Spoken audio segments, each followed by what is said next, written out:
Alam liar seringkali dianggap sebagai tempat pelarian dari penatnya dunia. Namun bagi sebagian orang, alam liar adalah tempat di mana logika tidak lagi berlaku, di mana ruang dan waktu seolah-olah berlipat, dan di mana seseorang bisa saja lenyap dalam hitungan detik tanpa meninggalkan satupun petunjuk fisik. Selamat datang di Paradox Story. Hari ini kita akan masuk ke dalam salah satu arsip paling kelam dalam sejarah orang hilang di dunia.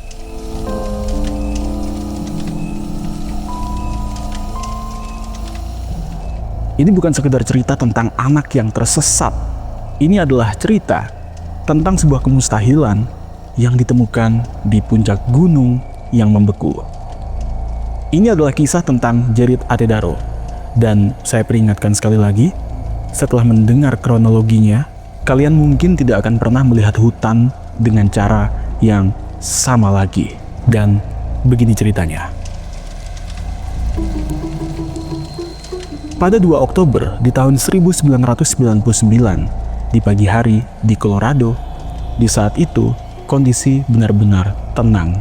Ada seorang ayah bernama Ellen Atedaro, yaitu seorang ayah tunggal yang membawa 2 anaknya yang bernama Jared yang berusia 3 tahun dan kakaknya yang bernama Jocelyn ke sebuah penginapan bernama Powder Riverside Inn. Mereka tidak sendirian di situ. Ada kelompok besar yang beranggotakan 11 orang dewasa yang juga berencana untuk melakukan pendakian ke sebuah jalur yang bernama Big Thompson Canyon. Jared ini adalah anak dari definisi anak yang penuh energi sebenarnya, dan dia juga sangat lucu sekali dengan rambut pirangnya serta senyum yang lebar. Kala itu, dia mengenakan jaket merah mencolok untuk bisa dikenali. Warna yang seharusnya sangat mudah terlihat di antara hijaunya pepohonan. Diceritakan jika saat kelompok ini mulai berjalan, Jared dengan semangat ala khas anak kecilnya berlari-lari di depan. Dia merasa seperti seorang pemimpin kelompok bersama dengan kelompok pendakian yang ada. Ayahnya mengawasinya dari jarak yang sangat dekat. Tidak ada firasat buruk di situ, dan jalur pendakian itu sangat jelas, tidak terlalu sulit, dan dipenuhi oleh orang-orang dewasa. Pukul 11.30 pagi, Jared berlari mendahului kelompoknya, menghilang di balik sebuah tikungan tajam yang tertutup bebatuan serta pepohonan. Ayahnya Ellen hanya tertinggal sekitar 15 meter di belakangnya. Dia sebenarnya hanya butuh waktu kurang dari 20 detik untuk sampai ke tikungan yang sama. Namun, saat Ellen membelokkan langkahnya ke jalur tersebut, matanya terbelalak. Jalur di depannya kosong, dan Jared tidak ada di sana. Tidak ada suara ketawanya, tidak ada suara tertawa khas anak kecil, tidak ada suara ranting yang patah, dan yang ada hanyalah keheningan hutan yang mendadak terasa mencekam. Ellen mulai memanggil nama anaknya, Jared, Jared. Awalnya dia berpikir kalau Jared hanya bersembunyi di balik pohon. Tapi setelah 1 menit berlalu, tanpa ada jawaban, rasa panik mulai merayapi dadanya. Kelompok beranggotakan 11 orang dewasa itu segera menyebar. Mereka berteriak sekuat tenaga hingga suara mereka terdengar parau dan serak. Pada akhirnya, mereka bertanya kepada 2 orang pemancing yang berada di dekat sungai yang hanya berjarak sekitar beberapa meter dari lokasi yang hilang. Para pemancing itu berkata kalau mereka baru saja melihat bocah itu beberapa menit yang lalu, dan dia menyapa kami. Itu adalah kesaksian terakhir dari sosok yang melihat Jared untuk terakhir kalinya. Jared terlihat sehat, ceria, dan hanya berjarak beberapa langkah dari kelompoknya. Namun, bagaimana mungkin seorang bocah berusia 3 tahun dengan langkah kaki yang pendek bisa menghilang begitu jauh dalam waktu 20 detik sehingga tidak bisa ditemukan bahkan oleh 11 orang dewasa yang mencarinya seketika itu juga. Dalam beberapa jam, pencarian ini berubah menjadi operasi skala besar. Tim SAR di Colorado mengerahkan segalanya, mulai dengan helikopter, dengan kamera thermal yang bisa mendeteksi panas tubuh dengan terbang rendah. Lebih dari 500 relawan menyisir setiap meter tanah. Anjing pelacak terbaik juga didatangkan pada saat itu. Namun, disinilah paradoks pertama muncul. Anjing pelacak yang biasanya bisa mencium aroma manusia dari jarak jauh berperilaku sangat aneh. Mereka sampai ke titik di mana Jared terakhir kali terlihat. Lalu mereka berhenti di situ, dan mereka tidak menggonggong ke arah hutan atau bahkan sungai. Mereka hanya berputar-putar di tempat, seolah-olah aroma Jared terputus di tempat tersebut dan terangkat ke udara. Selama berhari-hari, tim penyelamat bertaruh nyawa mereka. Mereka mencoba untuk menyelam ke dalam sungai yang dingin, memeriksa setiap celah gua, hingga menggunakan sensor inframerah di malam hari.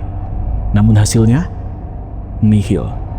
Tidak ada sobekan jaket merah, tidak ada jejak sepatu, tidak ada satupun tanda kehidupan.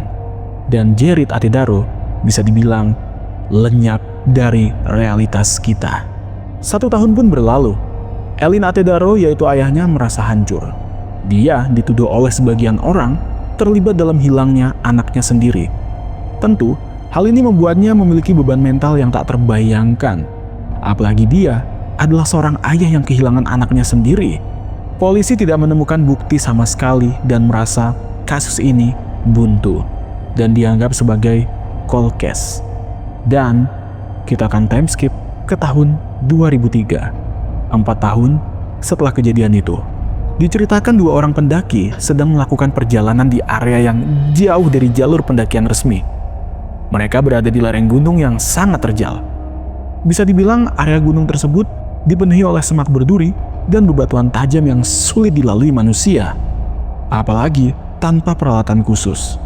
Di sana, di sekitar ketinggian 550 meter, di atas lokasi hilangnya Jared, mereka menemukan sesuatu yang membuat bulu kuduk berdiri. Sebuah sepatu kets mungil, merek Reebok yang warnanya masih terlihat putih dan biru. Di dekatnya, ada sebuah celana olahraga. Dan yang paling memilukan, ada bagian atas tengkorak manusia yang sudah memutih karena cuaca. Mari kita berhenti sejenak dan berpikir menggunakan logika. Bisa dibilang, ini adalah paradoks terbesar dalam kasus ini. Karena lokasi penemuan tadi itu berada di atas bukit yang sangat curam. Untuk sampai ke sana, maka seorang anak berusia 3 tahun harus bisa mendaki tanjakan vertikal yang melelahkan selama berjam-jam, bahkan mungkin seharian. Ingat, saat itu Jared tidak membawa makanan sama sekali, tidak memakai jaket musim dingin yang memadai juga, dan dia hanyalah seorang anak. Pertanyaannya adalah, bagaimana mungkin dia mendaki sejauh itu tanpa terlihat oleh helikopter thermal yang menyisir area tersebut hanya dalam beberapa jam setelah dia hilang? Lalu jika kita lihat sepatunya, tim penyidik bahkan mencatat sebuah detail yang sangat mengerikan, karena sepatu itu ditemukan dalam kondisi yang hampir sempurna. Jika Jared berjalan kaki mendaki gunung berbatu itu, bagian bawah sepatu seharusnya penuh dengan lecet, tanah, dan juga lumpur atau bahkan kerusakan yang cukup berat. Tapi sepatu ini bersih. Seolah-olah sepatu itu tidak pernah menyentuh tanah saat menuju ke puncak gunung tersebut. Dan pakaian Jared ditemukan terbalik. Namun tidak ada tanda-tanda dicabik oleh binatang buas seperti singa gunung. Karena biasanya singa gunung akan merobek pakaian untuk mendapatkan daging mangsanya. Tapi di sini, pakaian itu tampak seperti diletakkan begitu saja. Banyak yang mencoba untuk menjelaskan hal ini dengan berbagai teori. Teori pertama, tentu singa gunung. Ya, teori ini seakan-akan membuat para polisi di Colorado ingin kasus ini ditutup. Jadi mereka mengatakan Jared dibawa oleh predator. Tapi kita tahu, kalau singa gunung tidak akan membawa mangsanya sejauh ratusan meter ke atas lereng terbuka yang terjal tanpa meninggalkan jejak darah atau bahkan bulu.